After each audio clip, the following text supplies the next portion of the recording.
officially 5150. For years, the world saw only the legend, Eddie Van Halen, the untouchable guitar god. But behind that blinding spotlight stood someone the cameras never understood. Wolfgang Van Halen grew up in the glow of fame, yet lived in the shadows of expectation. And long before he ever touched a stage, a quiet truth was already forming, one that would shatter everything we thought we knew. The hidden truth behind a child born into glory. The world believed Wolfgang Van Halen was born into a fairy tale, a golden life shaped by fame, genius, and destiny. They pictured a boy raised in the glow of stadium lights, surrounded by legends, protected by the kind of privilege most people never touch. But behind that bright illusion was a truth no one cared to look for, the quiet, fragile truth of a child growing up in the shadow of a myth. Wolfgang didn't choose the spotlight he was born under. His father, Eddie Van Halen, wasn't just a rock star, he was a force of nature, a man who rewrote the sound of an entire generation. His mother, Valerie Bertinelli, was a beloved actress whose face lived in millions of American homes. Together, they formed a world so dazzling that people assumed their son's path had been paved long before he could walk. But inside those walls, reality looked very different. There were no wild parties, no non-stop rehearsals, no pressure-filled lessons designed to mold a prodigy. Instead, there was quiet, a surprisingly ordinary childhood, family dinners, simple routines, a mother trying to shield her son from the noise of a world that worshipped his father, a father who, despite the legend he carried, tried to tuck his fame away the moment he stepped through the door. And for a while, Wolfgang lived untouched by the magnitude of the name he carried. Until the day everything changed. While digging through a box of old records, he found a Van Halen album, faces he didn't recognize, crowds he'd never seen, and his father holding a guitar like a weapon. Confused, he asked, "What's this?" Eddie answered gently, "Oh yeah, this is what I do." In that instant, the world around him shifted. His father wasn't just dad anymore. He was a legend. And Wolfgang realized the weight he had been born to carry. It was the beginning of a silent struggle, the battle to grow up as himself in a world already determined to turn him into someone else. The boy who wasn't allowed to dream too loud. Long before the world tried to mold him into a prodigy, Wolfgang Van Halen lived a childhood far quieter than anyone imagined. While outsiders pictured chaos, guitars screaming through hallways, famous musicians dropping by like characters from a myth, the truth inside the Van Halen home was almost disarmingly ordinary. Valerie Bertinelli, determined to keep her son untouched by the storms of fame, built a life of routine and warmth around him. There were no late-night rehearsals, no pressure to practice, no expectations whispered into his ear. Instead, there were family dinners, homework, and the rare piece of a house where a rock legend tried his best to be just dad. Eddie, the man worshipped on stage, became soft-spoken and shy behind closed doors. He encouraged curiosity but never pushed music onto his son. He wanted Wolfgang to grow, not as a successor, but as a child allowed to discover himself without noise. And for a while, that innocence held. Until the day Wolfgang stumbled on a stack of Van Halen albums hidden in plain sight. The covers stared back, blinding lights, roaring crowds, and at the center, the father he thought he understood transformed into a titan. Confused, he asked, "What's this?" Eddie answered with a quiet smile, "Oh yeah, this is what I do." In that instant, Wolfgang's world shifted. The man who held his hand crossing the street was suddenly revealed as a hero to millions. And with that revelation came the first tremor of pressure, the silent message that he wasn't simply a boy, but the son of a legend. The world outside saw destiny, but inside, a soft fear began to grow. a fear of a future he didn't choose, and a name too heavy for a child to carry. He was still a boy, but the shadow he stood in was already impossibly large. Learning the rhythm of survival. Music entered Wolfgang Van Halen's life not with explosions of guitar lightning, but with something far quieter, the soft thud of drumsticks hitting a pile of old magazines. Eddie didn't hand his son a guitar first. He didn't demand a legacy. Instead, he gave Wolfgang rhythm, the foundation of everything, as if teaching him how to steady himself long before he learned how to shine. No stage lights, no audience, just a boy tapping on paper while his father listened from the hallway, smiling at a spark he recognized instantly. Very quickly, that spark grew into hunger. Wolfgang locked himself in his room for hours, pounding rhythms until his hands ached. At 9, he was already good enough to make Alex Van Halen stop and ask, stunned, "That's Wolf!" But the boy who impressed rock legends still had no idea what kind of expectations waited outside the door. As he entered his teens, curiosity pushed him toward the instrument the world expected him to play, the guitar. But Eddie's talent wasn't something that could be passed down like an heirloom. Genius can't be taught. And when Wolfgang asked how to play something, Eddie simply shrugged and said, "Like this," before unleashing a sound that nobody else on earth could recreate. The gap wasn't personal, it was cosmic. So Wolfgang turned to the only teacher who wouldn't overwhelm him himself. Late nights, tabs scattered across the floor, songs from Blink-182, System of a Down, anything that wasn't Van Halen, anything that wouldn't trap him in the shadow he feared. He didn't want to become Eddie's replica. He wanted to escape it. "It was important that I develop my own sound," he later said. "Otherwise, I'd just be some shaky Van Halen cover band." In those restless teenage nights, surrounded by frustration, ambition, and the echo of expectations he never asked for, Wolfgang forged something rare, a voice built from rebellion, rhythm, and survival. He wasn't just learning music. He was learning how to fight for his identity in a world determined to decide it for him. Into the fire, joining Van Halen. By the time Wolfgang Van Halen turned 15, the quiet rhythm of his childhood collided with the roar of destiny. After years of self-teaching, late-night experimenting, and trying to carve out a sound untouched by his father's shadow, he found himself standing in the very room he once wandered through as a child, the Van Halen rehearsal space. And for the first time, the family name wasn't just history. It was a decision waiting to be made. When Eddie asked his son to jam with him and Alex, it wasn't meant to be a test, but it became one.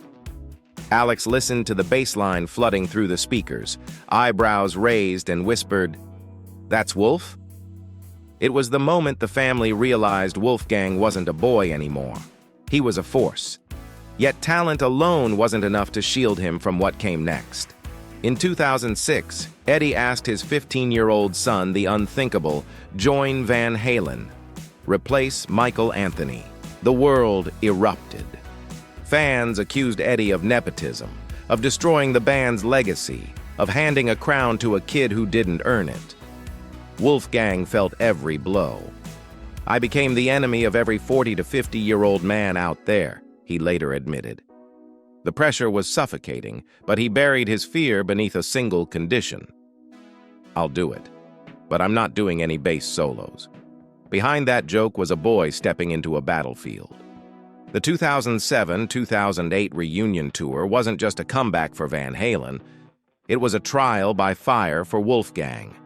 Every show felt like a courtroom. Every note he played was evidence he belonged. The crowd watched him with skepticism sharpened by nostalgia. But night after night, he delivered. Steady, precise, unshaken. Slowly, the jeers faded. Slowly, the world realized the kid they doubted wasn't riding on a name. He was redefining it. But the scars from that year never left. Wolfgang wasn't just performing under pressure, he was learning how to survive it. And without knowing it, he was inching toward the heartbreak that would one day change everything. On VH2 and never got rid of them. 2020, the day everything collapsed.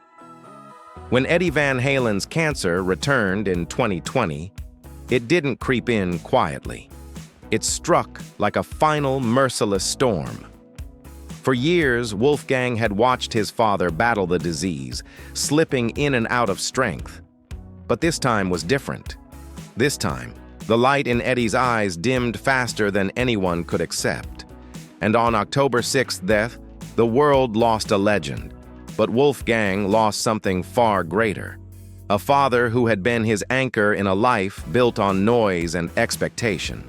The grief slammed into him with a force no stage, no crowd, no criticism had ever matched. He wasn't mourning a myth or a headline. He was mourning the man who taught him rhythm by tapping on magazines, the man who laughed quietly in hallways, the man who tried to shield him from the chaos of fame. "Some days I want to crawl into a hole," he confessed through tears. "But I know my dad would be really pissed at me if I did." It was the raw honesty of someone fighting to breathe after being punched straight through the heart. In the weeks that followed, the house felt hollow. Every room carried a memory.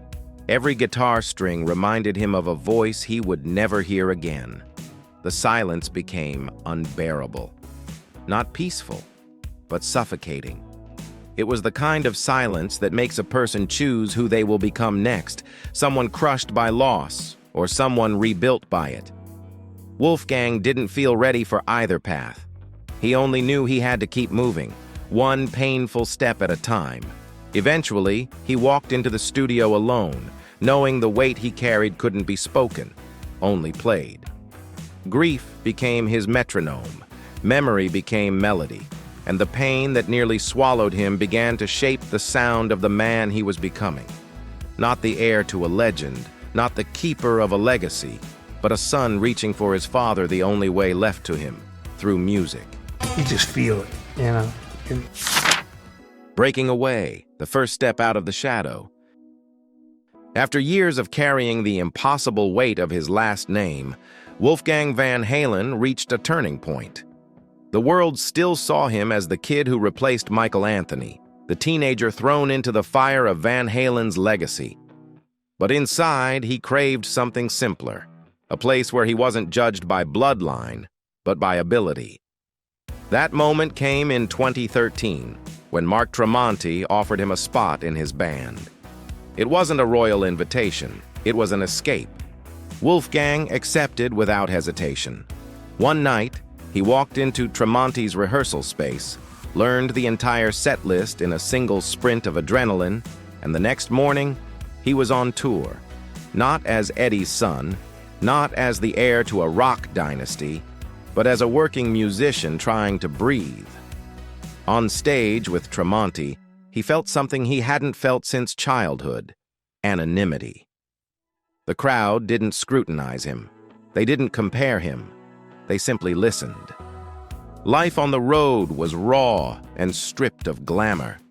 Hotels blurred together, days bled into nights, and every performance demanded discipline. But Wolfgang embraced it all. This was the first chapter of his life where his surname didn't precede him. Tremonti didn't need the Van Halen legacy. They needed his timing, his precision, his dedication. And for the first time, Wolfgang felt valued for the person he truly was, not the legend he came from. Yet even in this newfound freedom, he sensed a storm gathering at the edges of his life, something darker, heavier, unstoppable. Tremonti had given him space to grow, to find his footing, to breathe outside the gravity of his father's name. But deep down, he knew the peace wouldn't last. There are battles you choose, and battles that choose you. And the one headed his way would change everything he thought he understood about loss, love, and the true meaning of legacy. Mammoth. But Wolf, you play drums. 2020, the heartbreak that shattered everything. When Eddie Van Halen's cancer returned in 2020, Wolfgang felt a heaviness he couldn't quite name. He had watched his father fight the disease for years, rising and falling like a warrior refusing to surrender. But this time, the strength that once carried Eddie across continents seemed to fade. Hospital rooms replaced rehearsals, quiet conversations replaced laughter, and Wolfgang understood, with a dread he couldn't speak aloud, that the man who shaped his world was slipping away. On October 6th, the news broke. Eddie Van Halen was gone. The world mourned a legend. Fans cried for the loss of a guitar god. But Wolfgang felt a different kind of pain. The pain of losing the one person who never demanded greatness from him, the one man who saw him not as a future prodigy, but as his son. "Some days I want to crawl into a hole," he admitted, his voice shaking. It was the raw grief of a heart suddenly torn open, a grief no spotlight could soften. In the days after his father's passing, the Van Halen home felt unfamiliar. Every guitar stood like a ghost. Every corner carried echoes of memories that no longer had a place to land. Wolfgang moved through the silence, not knowing how to fill the space Eddie once occupied. The world praised Eddie's legacy, but Wolfgang felt the weight of an absence deeper than any applause could reach. And yet, even in the middle of that darkness, something inside him refused to break. Instead, grief guided him back into the studio. Each chord became a confession, each lyric a fragile attempt to speak to his father one last time. He didn't set out to write music. He set out to survive. And in doing so, he unknowingly stepped into the first moment of his own legacy. Mammoth WVH, when a son begins building his own legacy. In the silence that followed his father's passing, Wolfgang Van Halen walked into the studio alone, carrying a grief too heavy for words. Yet from that silence emerged something unexpected, a sound that wasn't shaped by Eddie's shadow, but born from Wolfgang's own wounds and determination. He named it Mammoth WVH, a nod to the earliest version of his father's band. But this time every note, every lyric, every instrument came from him alone. Wolfgang didn't assemble a group of musicians. He became the group. Drums, bass, guitar, vocals, he recorded them all. Not because he wanted to impress the world, but because he needed this project to be undeniably his. When he released Distance, a song written as a final message to his father, listeners instantly felt the rawness in his voice. It shot to #1 on Billboard and earned him a Grammy nomination, marking his arrival not as Eddie's successor, but as an artist finally standing on his own feet.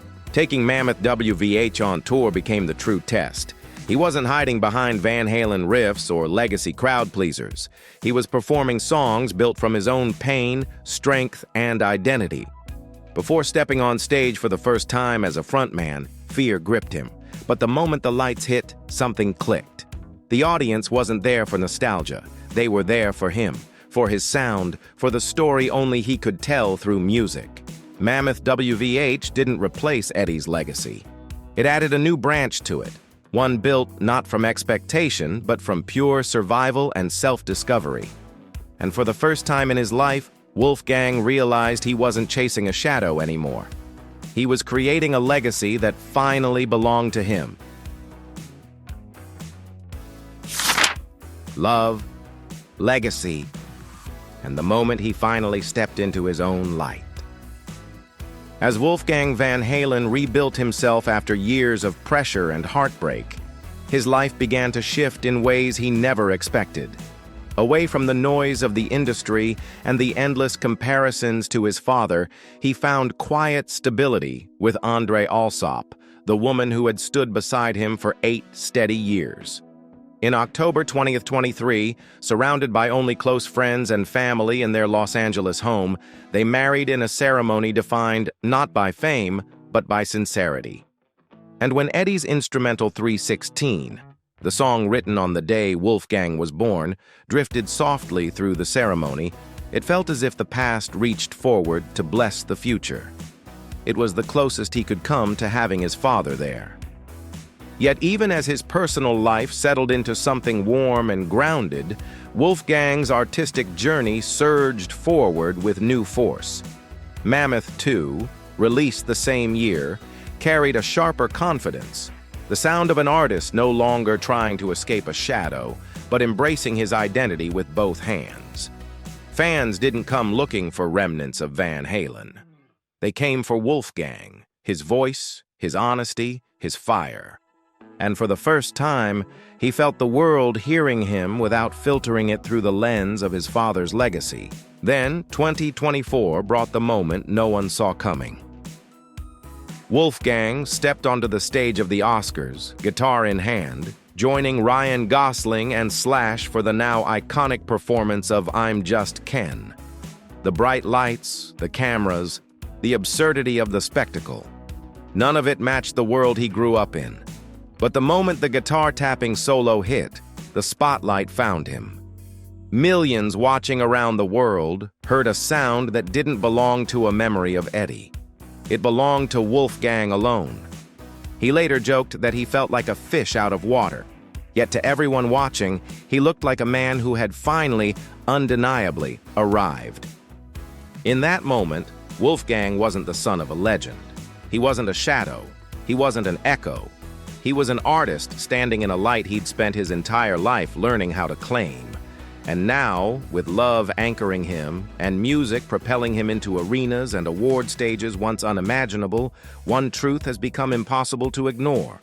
Wolfgang Van Halen didn't just step out of his father's shadow.